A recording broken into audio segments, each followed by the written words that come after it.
This is A to Z with Mark Zinno, part of Locked On Sports Atlanta, and it starts now.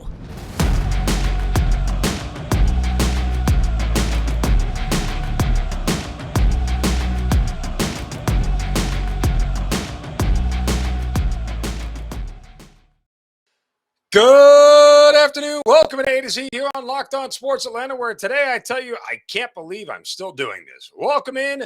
We are live here on this Wednesday. A lot to do on the show today as we got a playoff-bound Braves baseball team and more of a gift for the University of Georgia. We'll explain that coming up on the show. Give us a follow on Twitter at LockedOnATL. Of course, I'm at Mark Zinno, MarkZinno. Make sure you check out all of the great shows here on Locked On Sports Atlanta. Plus, we're on Roku TV. You got an Amazon Fire Stick. You can find Locked On ATL every day on Roku TV as well.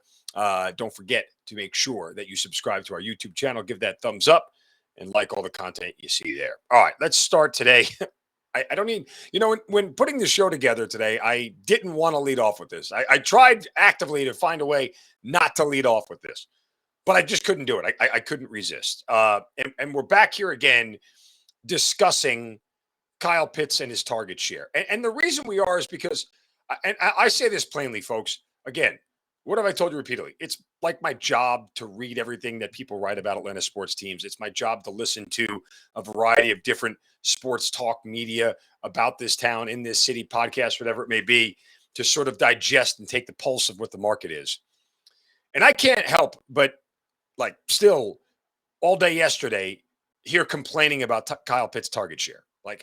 I just, it's like one of those things where you're not paying attention if you don't understand. If you're still whining about it, you're not paying attention because you don't understand what you're looking at. And you're telling on yourself that you really don't understand what you're looking at when all you're sitting there is complaining about Kyle Pitts' target share. The only thing I will allow, is saying he should be getting more definitive red zone targets. And it's one of those things where the conversation has to be had from Arthur Smith to Marcus Mariota saying, throw Pitts the ball, period. Don't come off your first read. Just throw the ball up there and let him go get it, right? That's the one area I will actually concede where, okay, we need to make sure we're using him to our advantage. But everywhere else that people are complaining about and talking about game situations and why he didn't get the ball, again, you're telling on yourself. You just don't know what you're looking at. And the numbers keep popping up to justify the lack of targets that Pitts is getting and how it's still having a net positive for the offense. And I want to go to a couple of different things here because, again, I think this is really important to understand and to help you guys understand where we are. One, and this is from my good buddy Michael Rothstein of ESPN and ESPN.com. Michael Rothstein wrote in his column yesterday that 13 of Atlanta's passing plays on Sunday had Pitts as the primary target.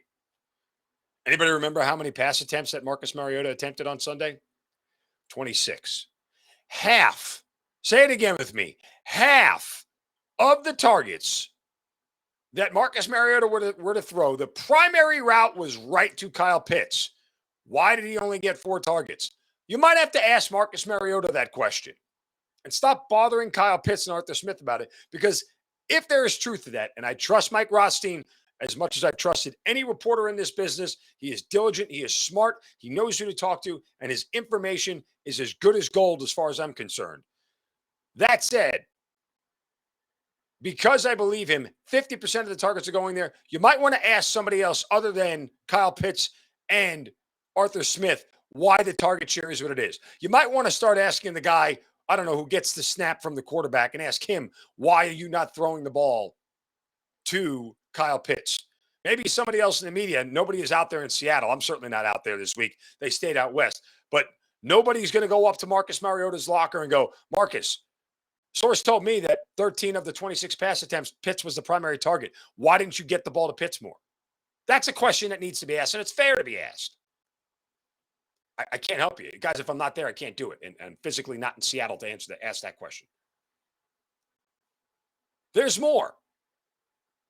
There is more. And I'm going to explain to you not only why this is important, but the net positive it has on the offense in just a second. First, a word from my friends at betonline.net. Fastest and easiest way to check in on all of your sports betting needs. Find your favorite sports and events at the #1 online source for odds, lines, and games. Find reviews and news of every league, NFL going on right now. Get all the NFL content you need, as well as college football, Major League Baseball, rather, NBA, NHL, combat sports, esports, even golf. It's all right there. BetOnline continues to be the top online resource for all of your sports wagering information, from live in-game betting, which is so much fun, scores and podcasts. They've got you covered with every bit of information you need.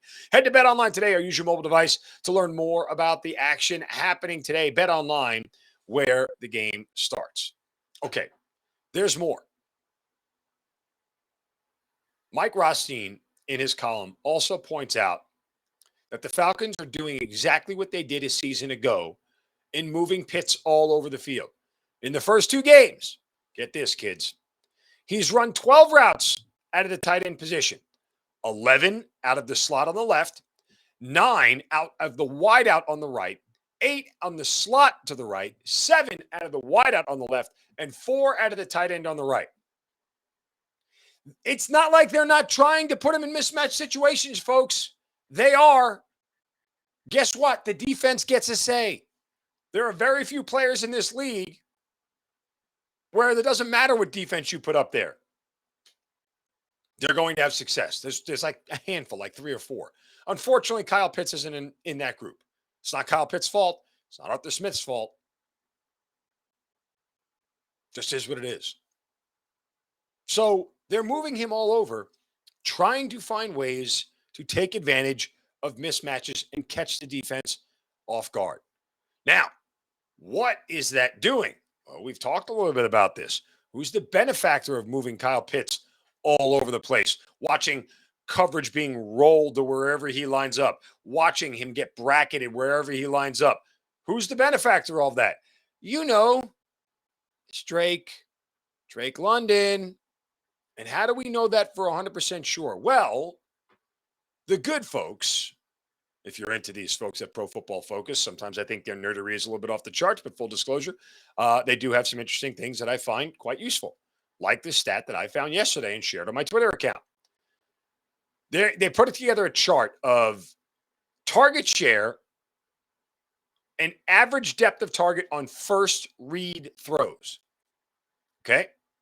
So, because Kyle Pitts is going to be double covered, and the offense knows this, the target share, how many targets they're getting on first read throws, and average depth of target. Now, again, depth of target was a problem for the Falcons last year, particularly on play action. They weren't taking advantage of it by throwing the ball too short. Well, of the guys who have the longest depth downfield, you're talking about the George Pickens, Terry McLaurin's, Rashad Perryman's, Chris Olave's, those speedsters who were designed to do one thing, right down the field.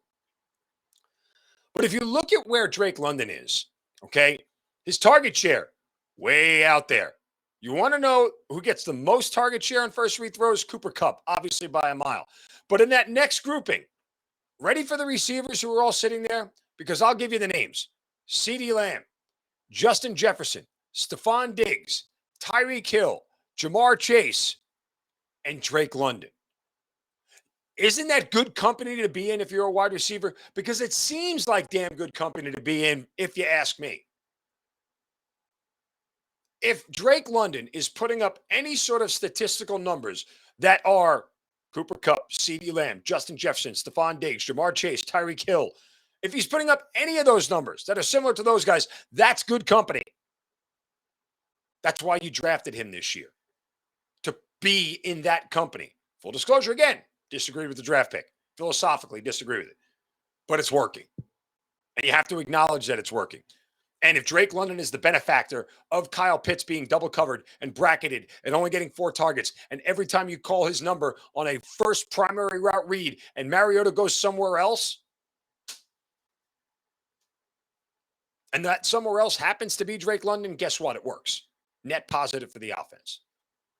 I can't believe I still have to explain this because some of my colleagues stink at this. But that's neither here nor there. But that's what's going on in the offense, folks. Stop whining about the target share and start looking at how the offense is operating overall. The targets are going to be there. The numbers are going to be there. You can't shut them out for all 16 games, 17 games. It's going to work itself out. And it likely will work itself out in Seattle this weekend. All right, coming up next, Braves are headed to the postseason. And yeah, I found another comparison for Spencer Strider. But he's got a cohort this time. I'll explain next right here on A to Z on Locked On Sports Atlanta, free on YouTube and wherever you get your podcast. Search Locked On Sports Atlanta.